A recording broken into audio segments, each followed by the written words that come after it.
2015, María Calvo Chamorro, junto con otros especialistas en la Universidad de Harvard, presentaron un estudio muy interesante en el cual concluyeron algunos puntos que cada uno de nosotros como sociedad debería considerar. Señalaba la conclusión de este estudio, y voy a solamente resumir algunos puntos específicos porque por una cuestión de tiempo no nos alcanzaría. Señala lo siguiente, que el 80% de adolescentes en hospitales psiquiátricos provienen de familias rotas, suelen ser menos solidarios y empáticos. El 43% de los muchachos en prisión crecieron en hogares monoparentales o donde faltaba mamá o faltaba papá. El porcentaje aumenta cuando se refiere a niños y jóvenes de color. El 63% de los suicidios de jóvenes se dan en muchachos sin padre. El 85% en chicos con desórdenes de conducta provienen de familias sin padre y en muchos casos también sin madre. El 80% de violaciones con violación física incluida que se cometen provienen de familias sin padre. De la misma manera, el 75% de adolescentes en centros de desintoxicación no conocen a su padre. El 70% de jóvenes en reformatorios crecieron sin padre. Podríamos seguir hablando de estadísticas, pero creo que es suficiente para poder entender la idea. Y he citado en este caso este estudio de Harvard del año 2015, porque en el Perú no tenemos estadísticas tan puntuales, simplemente en términos generales que da el INEI. Sin embargo, estas suelen ser muy, pero muy parecidas. Y esto nos revela algo muy puntual. La ausencia de padres, de vivir en sociedades con familias disfuncionales, donde puede estar papá o mamá quizás, pero es como si no estuvieran, porque cada uno está ocupado en sus propias cosas, afectan profundamente a nuestras familias. Y no solamente por el hecho en sí mismo de que falte alguno de ellos, sino por otros aspectos también que devienen de esta situación, que tiene que ver, por ejemplo, además del ejemplo, la imposibilidad de establecer límites y demostrar autoridad en ellos. Muchas veces pensamos o malentendemos qué implica una verdadera autoridad y lo conceptualizamos quizás de manera muy equivocada, pensando que el mero hecho de ser padres ya nos otorga esa autoridad. El mero hecho de tener una responsabilidad de repente como pastores o quizás de repente como encargados de grupos humanos, ya sea en el ámbito laboral o estudiantil, automáticamente nos delega el título autoridad. ¿Pero será eso?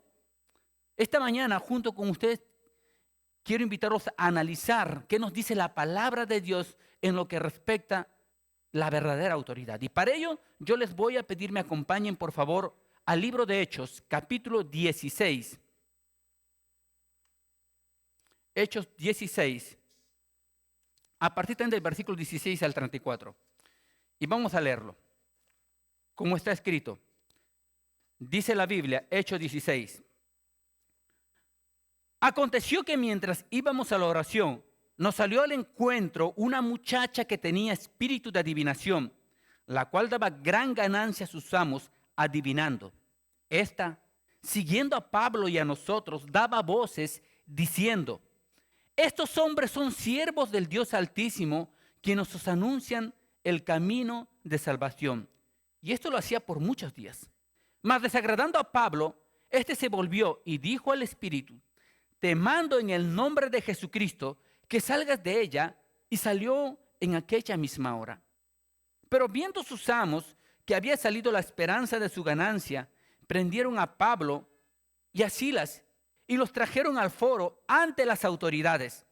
Y presentándolos a los magistrados dijeron: estos hombres, siendo judíos, alborotan nuestra ciudad y enseñan costumbres que no nos es lícito recibir ni hacer, pues somos romanos. Y se agolpó el pueblo contra ellos, y los magistrados, rasgándoles las ropas, ordenaron azotarles con varas. Después de haberles azotado mucho, los echaron en la cárcel, mandando al carcelero que los guardase con seguridad, el cual, recibido de este mandato, los metió en el calabozo de más adentro y les aseguró los pies con cepo. Pero a medianoche, orando Pablo y Silas, cantaban himnos a Dios y los presos los oían. Entonces sobrevino de repente un gran terremoto, de tal manera que los cimientos de la cárcel se sacudían. Y al instante se abrieron todas las puertas y las cadenas de todos se soltaron. Despertando el carcelero y viendo abiertas las puertas de la cárcel, sacó la espada y se iba a matar, pensando que los presos habían huido. Mas Pablo clamó a gran voz, diciendo: no te hagas ningún mal, pues todos estamos aquí. Él entonces, pidiendo luz, se precipitó adentro y temblando, se postró a los pies de Pablo y de Silas. Y sacándolos, les dijo: señores, ¿qué debo hacer para ser salvo? Ellos dijeron: cree en el Señor Jesucristo y serás salvo, tú y tu casa. Y le hablaron la palabra del Señor a él y a todos los que estaban en su casa. Y él, tomándolos en aquella misma hora de la noche, les lavó las heridas y enseguida se bautizó él con todos los suyos. Y llevándolos a su casa, les puso la mesa y se regocijó con toda su casa de haber creído a Dios. El texto que acabamos de leer corresponde al segundo viaje de Pablo. Pablo en el primer viaje ya había visitado algunas de estas regiones, sobre todo de la región toda esta región que estaba en la parte norte de donde él vivía, que era en Tarso, de Cilicia, por ejemplo, y de Galacia. Ahora de pronto en este segundo viaje, tomando en este caso a Silas, empieza a partir del capítulo 15 este segundo viaje. Empieza por la parte norte, ya no por la parte sur como había empezado en su primer viaje. Y empieza visitando en este caso regiones como Listra, por ejemplo, Derbe, donde conoce en este caso a Timoteo, a quien lo añade además también en este segundo viaje.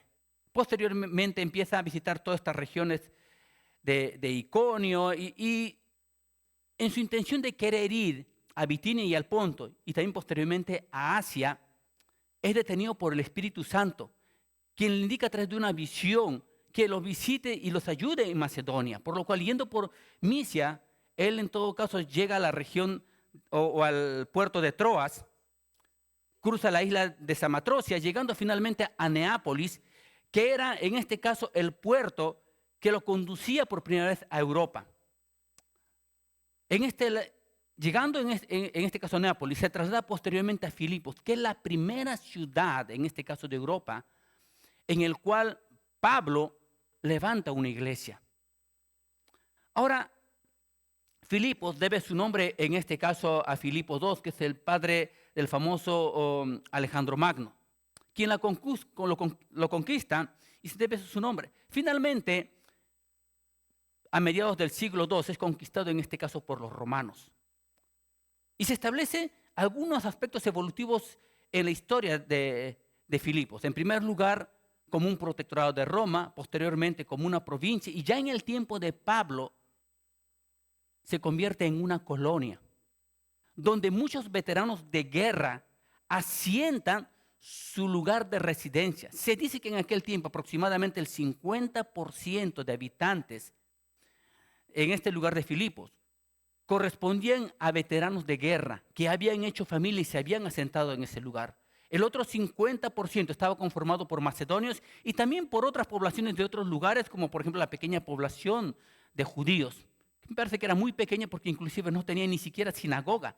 Y como describe la Biblia, por ejemplo, ahí estaba Lidia, una vendedora de púrpura, junto a otras mujeres que estaban orando ahí junto al río.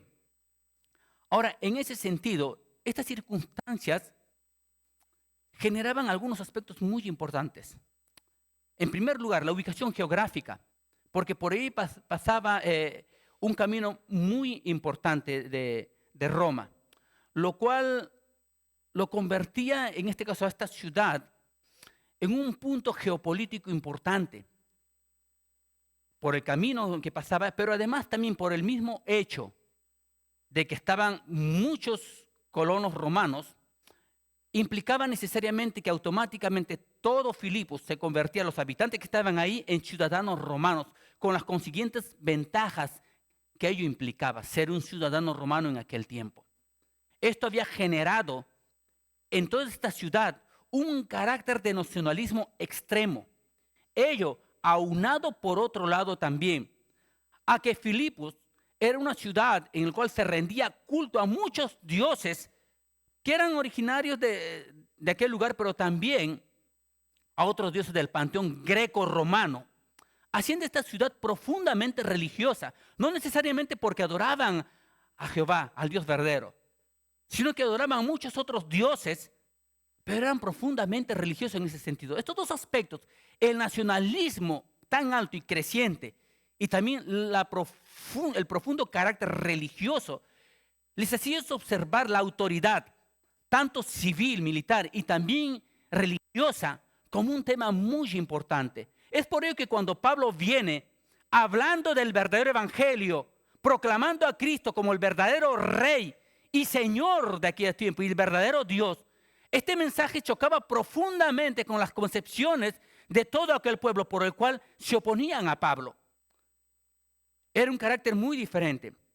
En esas circunstancias, Pablo empieza señalando, como hemos leído en el texto que acabamos de leer, y he tenido que irme hasta el 16 para poder entender el contexto más o menos de lo que estamos tratando de exponer.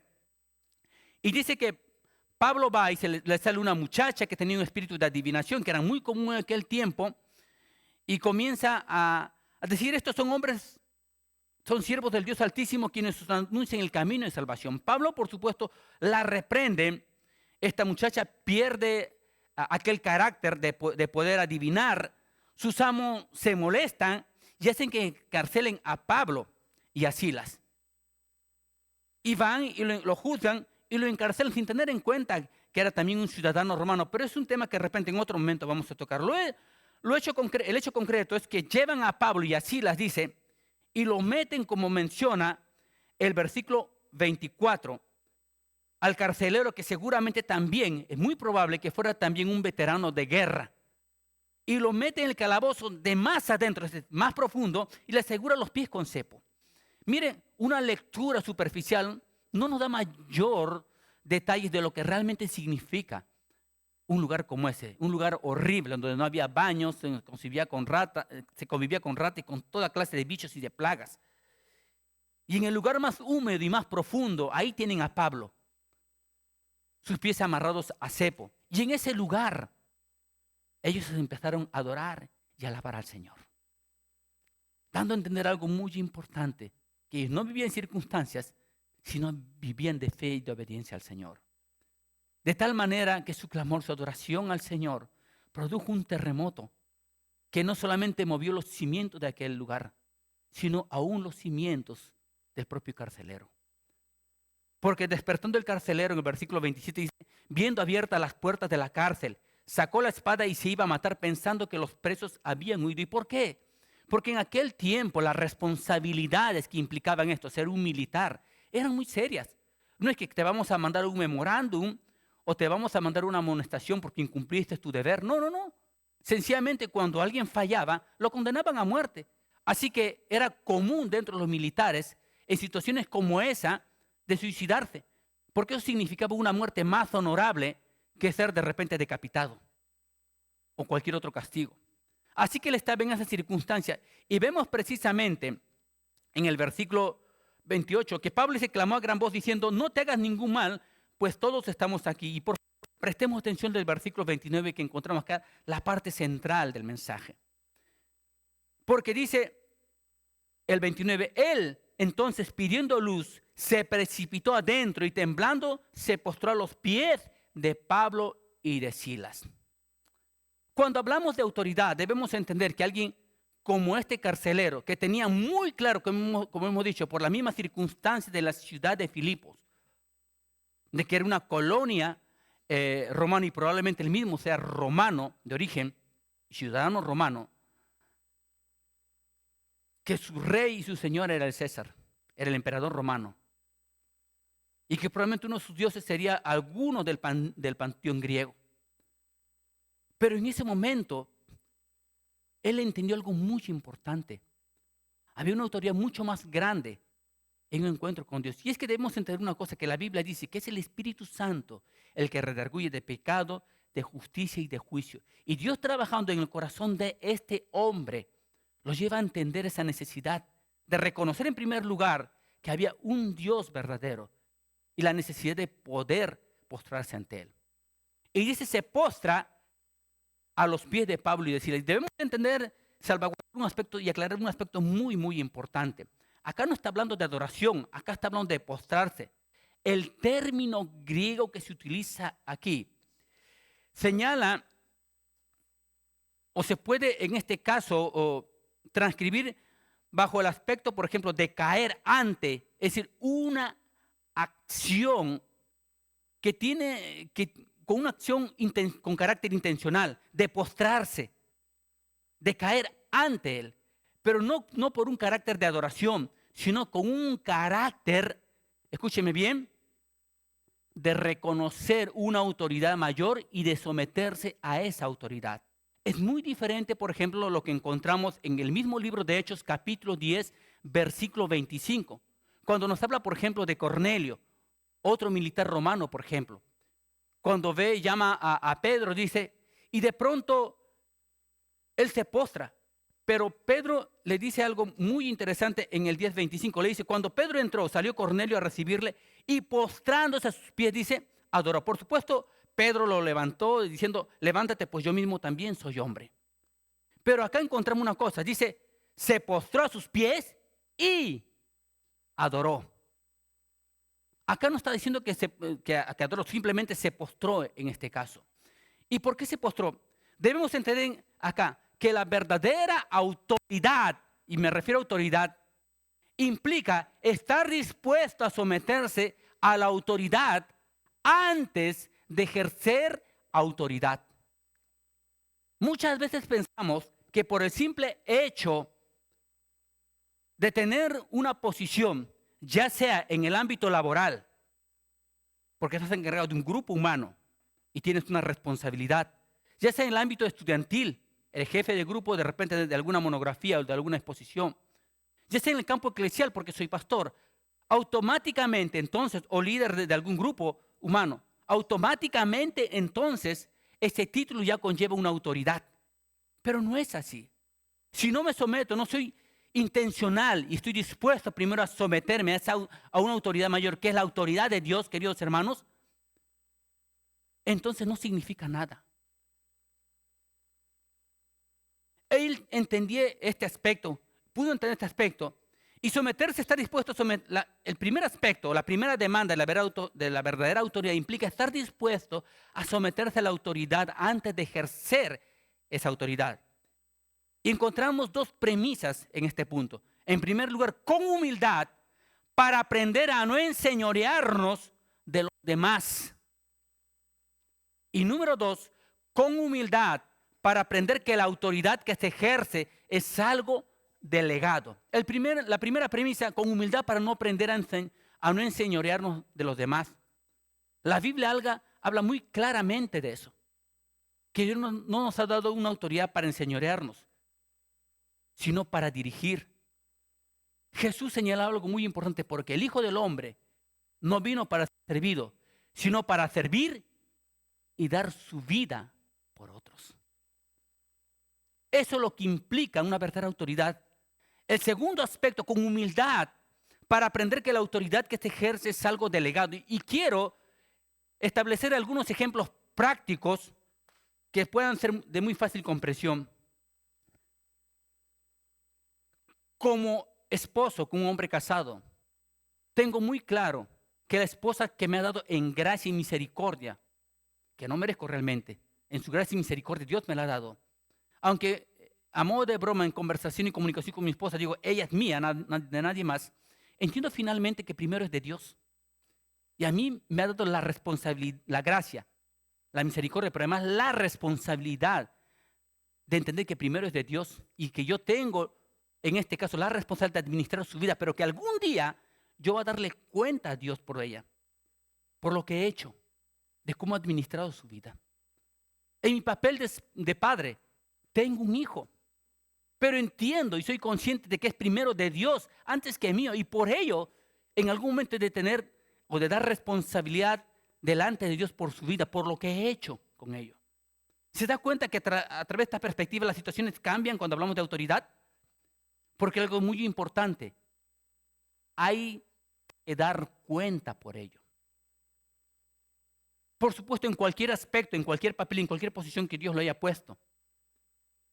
Como encargado responsable de grupos humanos, usted le va a dar cuenta, ya sea en el ámbito eclesial, en el ámbito laboral, estudiantil, en cualquier ámbito que se le ocurra. Usted y yo estamos llamados a dar cuenta por ello. La verdadera autoridad, por eso, implica someterse a la autoridad, en este caso de Dios, como creyentes lo entendemos, antes de ejercer la autoridad. Porque la autoridad que tengo como padre, como pastor, como maestro o como esposo, viene primeramente de Dios. El versículo 30 nos señala lo siguiente: y sacándole le dijo, señores, ¿qué debo para ser salvo? Y nos señala el segundo aspecto de demanda de la verdadera autoridad, que es asumir su responsabilidad personal sin endilgar a otros esa responsabilidad. Y él lo tenía muy claro, por eso, y sacándoles le dijo, señores, ¿qué debo hacer para ser salvo?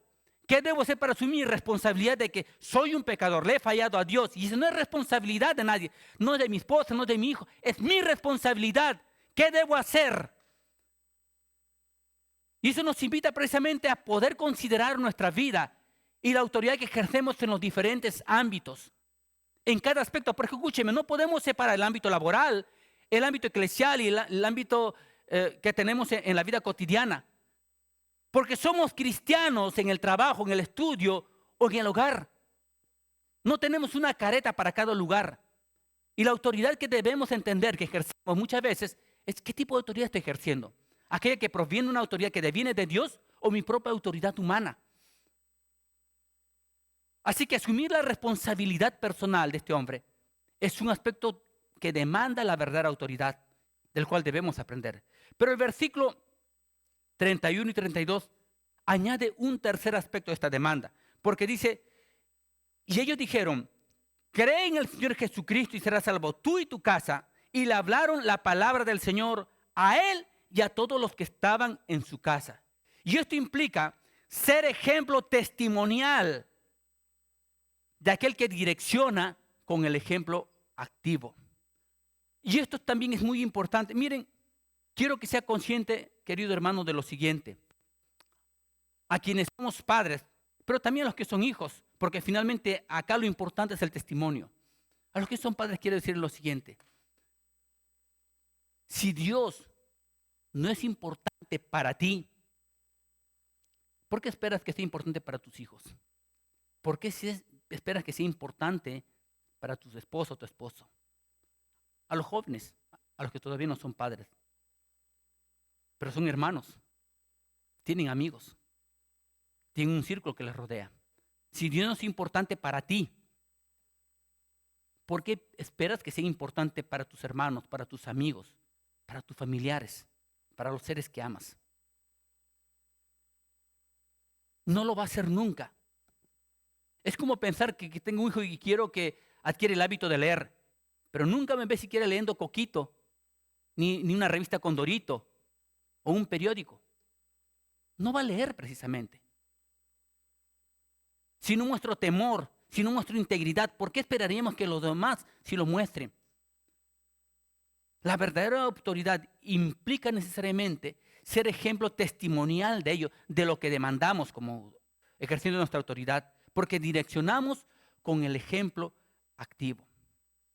El punto número 4 lo vemos en los dos versículos subsiguientes. En el versículo 33 y 34 dice, y él, tomándole en aquella misma hora de la noche, les lavó las heridas y enseguida se bautizó él con todos los suyos y llevándolos a su casa, les puso a la mesa y se regocijó con toda su casa de haber creído. Ahora, la cuarta demanda de una verdadera autoridad implica mostrar disposición a establecer compromiso. Una autoridad verdadera muestra compromiso como un aspecto o elemento inherente a una autoridad correcta y saludable. Y esto lo encontramos también en dos premisas. Número uno, su compromiso se expresa en el servicio práctico. Y número dos, su compromiso se expresa en la obediencia. El primer aspecto de que establecer compromiso se expresa en el servicio práctico implica lo siguiente. Yo no puedo decir que amo al Señor y por lo tanto ejerzo la autoridad que Él me da si no presto un servicio práctico que de alguna manera refleje esa realidad. ¿Saben? En algún momento encontramos en el libro, de hecho, si no me equivoco, en el 18, 19 me parece, que Pablo va a una ciudad y de pronto encuentra, dice, algunos judíos exorcistas ambulantes que veían a Pablo como seguramente fuera demonios. Y ellos también hicieron lo mismo. Eran los hijos de un tal Esceva, eran 7 hermanos, dice. Y quisieron exorcizar seguramente a una persona que estaba endemoniada, diciendo, o conjuro por el Dios que predica a Pablo. Y el demonio responde diciendo, a Pablo conozco, y sí quién es Cristo, pero vosotros, ¿quiénes sois? Y saltando, dice, sobre ellos, dice, tuvieron que ir desnudos y heridos. ¿Cómo pretender asumir una autoridad alguien que no conoce a Dios? Que no tiene ningún compromiso con Él. ¿Cómo podríamos pretender tener una autoridad de Dios para compartir el mensaje con otros, para enseñar a otros, si no conocemos de Dios?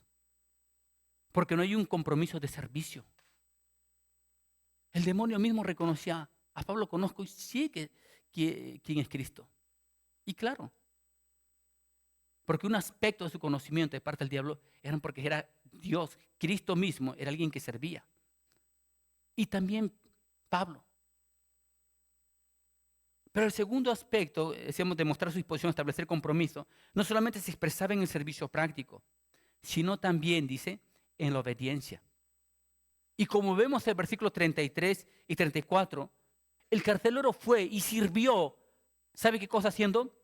Los tomó esta misma hora de la noche y les lavó las heridas. Servicio. Y enseguida se bautizó él con todos los suyos. Obediencia. Y llevándolos a su casa, les puso en la mesa y se regocijó con toda su casa de haber creído a Dios. Dos cosas importantes en la demanda de establecer compromiso en una verdadera autoridad. Su compromiso, un compromiso que se expresa en el servicio práctico y un compromiso que se expresa en la obediencia. Así que quiero recapitular rápidamente.